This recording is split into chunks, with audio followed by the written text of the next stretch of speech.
recently, again, we saw Damian Lillard was stretched, waived after tearing his Achilles in the playoffs. The move, caught everyone off guard, including him, I'm sure. But it's another reminder just of how ruthless the business of basketball can be. And I think Melo tweeted something. I'm not sure what the tweet exactly was, but I think it was that the NBA owners, that there's just no loyalty in the NBA from the ownership side. And just want to get both of your thoughts on, Dame's situation and what does the future look like for Dame moving forward after this? I think he's in, because you can look at it two ways, right? You can look at it from, and I always go back to owners being smart now with this new CBA and the aprons involved, right? I keep dating back to this apron because when you see them shedding moves and shedding players around, it's because they're trying to not eat up these salaries. And you got a team that no longer, in my eyes, I think are contending when you lose someone like Dame. And so I'm not sure what's going to happen. We had conversations actually the other day in the gym of like, damn, do Giannis ask for a trade or like, what's the situation going on there? So in one way, it's like, all right, Dame, we're shedding this money. We're going to pay you your money, but then you get a chance to go and play somewhere and compete for a championship, right? We maybe think the window here is closed. You get healthy, you get a chance to go pick where you want to play. But then there's the side of, you know what I mean? We still believe in you here. We got Giannis. We got a coacher. We lost Brook, but we got a young Brook and Miles Turner locked in. We can still win here. So, like, I'm trying to think of both ways. I always play devil advocate in situations. So when you first heard it, when y'all first heard it, what'd y'all think? Immediate, first thought. I was like, they only getting rid of him because of his Achilles. That's all I was saying, and I was hot about it. I thought it was a little crazy, but again, he's older, he's getting injured. Clearly, they're trying to move on as quickly as possible. They're trying to rip the Band-Aid off as soon as possible and move on. That's what I thought. So, and I'm going to ask you this question too. Do you think Giannis had anything to do with it? Well, I'm glad you brought that up because I believe bringing in Miles Turner, it was part of that deal. And then a report came out that Giannis was aware of the Miles Turner trade, which therefore would mean that he was aware that Dame was up out of here. So I think he did know. See, that is interesting. See, think about it, because here's the thing about when you're a Giannis, a LeBron, in that situation that kind of controls your franchise, a Steph. A non-answer is as bad as an answer. So if you like, the coach is like, if management comes to you and says, well, what do you think about coach, or we're going to do this, or we may fire him, and your star player is like, well, you got to do what you got to do as an organization. So he's not saying he's not saying no, that you got to fire him, that you don't have to fire him, but he's not saying yes, I advocate for him. So so a lot of times, and I'm gonna get you a point about loyalty.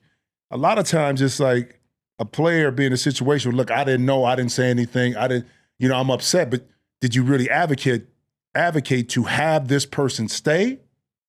Or did you just kind of let the organization, when they asked you the question, do what they had to do? And you can't play that in between, okay? Now, loyalty. Ain't never been no loyalty in the league. So stop it. Never has been. Never will be. Because the bottom line is the bottom line in NBA and professional sports. Now, there are outliers. Look at what the Lakers did with Kobe. Back end of his career, they paid him. Okay? They paid him. Jeannie Buss took care of him. You always going to have an outlier in there. Did you think it was a point where we know who Mr. Miami was, is D. Wade? What happened there? He had to leave to come back. Alonzo had to leave to come back. Okay? Time and time again, you're going to see this, because I came into this league, bro, 4th pick in the league. It was a market value. You didn't have a rookie salary cap. Shaq was 1, then Lonzo was 2, then Christian Laettner was 3. Guess what? I was 4. Mavericks didn't want to pay me. Didn't want to pay me because their draft picks 2 years before didn't pan out. I mean, what they got to do with me? Right. So I got the longest holdout ever in the league. Only played 28 games my rookie year. It took all my rookie year, but I wasn't going to give in. I said, because if you don't want to pay me, just trade me, or I'm going back to school. So I learned the business of basketball early. I got criticized for it. I got ostracized for it. Like, who's this rookie coming in here demanding? I said, I ain't demanding nothing. I said, my window of earning money is this.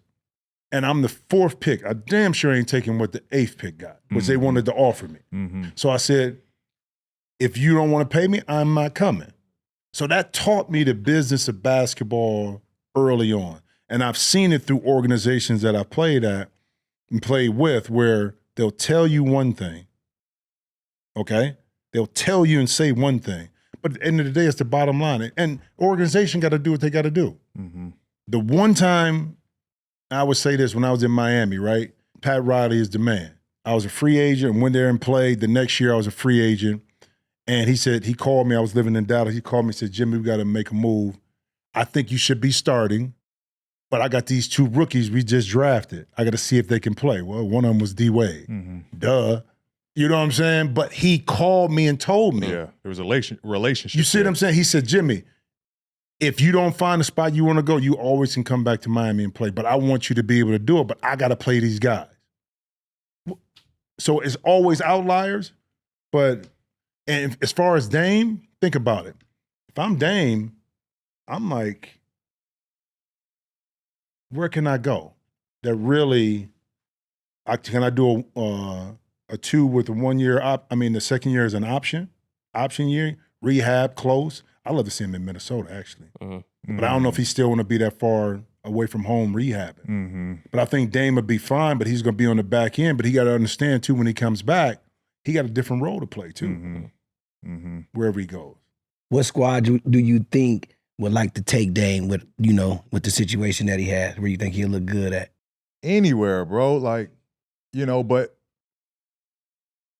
put him with Houston. I like that. That's real nice. Now, does he play backup to Fred? Or does he, because you think about it, he's out a year, he comes back with Van Vliet. I mean, move Fred. Depending on how he looks, right? Yeah. But, I think that's true. A conversation. But you put him on that team where there is a KD. Right. There is, I think, there's defense around him. There's length around him. And, it's just from I always like, if it's a smaller guard, pair him with bigger guy, length around him. So him being on that team, you got a passing big in Sengun. You got KD, a lethal shooter. You got the Thompson twin as one of the best defenders in the game. Yep. Jabari Smith, length, spreads the floor like that. And there's enough youth around him that he doesn't have to carry load like that. You got Fred that can come off the bench, or you can play him in tandem, however you want to do that. But I like him in Houston. I think that's a great fit for him in Houston. So how do you – it is interesting, too, because he's a little bit older now, coming off Achilles. We know, based on KD, that you can come back and really be effective, especially because KD didn't rely on athleticism to kind of and Dame doesn't either. He can just shoot it. But the mindset, too, I tore my ankle up. Now, when I tore mine up, it was 800 years ago. So we didn't have the technology. But when you got your injury and you had to rehab, how long did it take you mentally? Because that's with Dame, I think wherever he goes, if he does a 2-year deal, at least he's in the building with those guys. He may not be on the floor, but if he does a 2-year deal with a team, at least he's coordinated within that organization for a year. How long did it take you, like, mentally, once you knew you were healthy, to kind of get, because that's the question Dame is going to have, that's going to be asked with Dame. Yep. So the crazy thing about when I had that injury, so I came back, and this was, compound fracture. Both the tib and fib snapped, broke skin, all of that. That happened in August, right? I came back and played April, but I was practicing in like early February. Yeah. And I was limping and hobbling around in April, but I was practicing with the team. Like I wasn't, I wasn't a full-on hour and a half, but there was some live segments just to give me confidence that I could play through it. And a lot of it was for the the rehab part of it of, that leg getting, some type of force going through it and learning how to cut and jump and react. So to be honest, I thought I looked bad to finish that season out, but it gave me confidence going into that summer that like, all right, if I got NBA games under my belt, I can attack this summer, 100%. So all in all, I think it was a good year turnaround for me to be completely, and mine's is different, right? Like Dame is, that's a tendon, right? That's a different type of, if I step this way, mine's is like if something hit it, am I gonna be good? His is if I take a step, is it gonna snap? Is it gonna, if I jump, can I be explosive? So my process was a little different. I don't know how you kind of can cope or get on the floor and kind of tune that out as far as, just playing basketball, because it happens from a non-basketball or a non-contact, injury. So yeah, I don't know how you get over that one. I ain't gonna lie, because it took me a year. But that was for me that year. It was if I get hit or something hit it, there's a potential chance for it to snap. Well, I was just saying, but you were around the team, you were in the facility, you were all that. So Dame, wherever he goes, they got to look at it.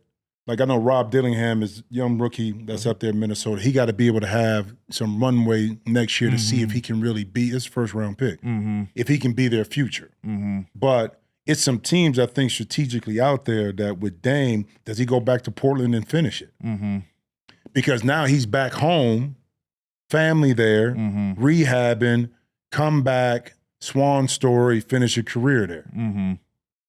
I know it affects Scoot Henderson, but I think it's some avenues for Dame. And think about it, he getting it now. It's an offset with his contract. He get his money over 5 years, but whatever kind of deal he signed, it ain't like he getting 22 plus the new deal. Right. Yeah. It's an offset of salaries within that. I was going to ask that too. Yeah, it's just like coaches. Yeah. It's an offset. Gotcha. So if he get 10 from the new team, then the Bucks only own 12. Yeah. Not the whole 22. Right. 22.5. You see what I'm saying?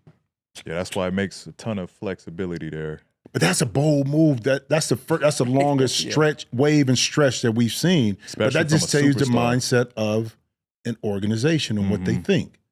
Okay? Seriously. Because they thought it was good. How many people, come on, when you said Dame going to Milwaukee, first thoughts was what? I was loving that. Oh. I was loving it because he was going to play with Giannis. I was loving it. But I didn't see, P, and you were there. Because I always thought he needed help. But I didn't see any real coordination between them in a two-man game. Offside, pin downs between the two, movement. It was either Giannis had it or Dame had it. And how do you really exploit that and utilize that if you don't use them the right way to really force the defense in these precarious situations where you got to guard both of them at the same time? And I think that was a big flaw in why a lot of the success with Milwaukee was fleeting, because I don't think those two really offensively. I'm a Drew Holiday loyalist, so I bro, thought I it love was. Drew, I man. thought it was. They wanted offense. Well, it was think, weird. You think Giannis wanted something to do with that? I don't think so. I don't think so. After I don't you just think so, win it. man. Yeah, you that's just what I'm- win it. But Giannis, he said he was upset. Yeah. He knew about it.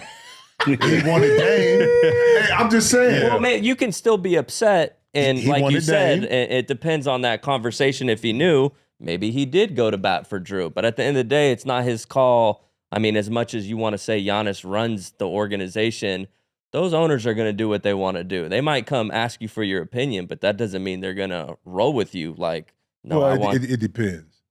It depends, bro. It Yeah, really they gonna does. say yes to Now, that. Especially in again, a small market in a small like that. market, Yeah, 'cause- because you're not going to get free agents. And I'm Yeah. not saying that Giannis did it. I'm not saying that. But I think in that playoff series when they lost and they couldn't find offense, that was a big reason why Drew ended up being traded. But you go into your star player, whether you want to make the decision or not. And he gonna have the voice and opinion one way or another. Get on him what he out. wants. It's like His LeBron Achilles. knew AD was out too. Get him out. His Achilles was not. I can't play. He posted like a meme that on the report that Giannis knew that in the Miles Turner trade, and he posted, I think it was that Nacho Libre? Yeah, you got to pull that up. They're talking about how Miles Turner, Giannis knew, and then Dame posted this. Oh, yeah. Okay. I love it, man. All right, okay. Looks like he's taking it with the good. He's having good fun. spirit. But for him, he probably like, listen, I'm getting paid. I'm rehabbing anyway. Make I'm gonna be another able to go album. where I want to go. Make another album. I'm good. Yeah. I'm not losing no money. Yeah. Yeah, he's in the driver's seat. He in the driver's He's seat. in the driver's seat. Good.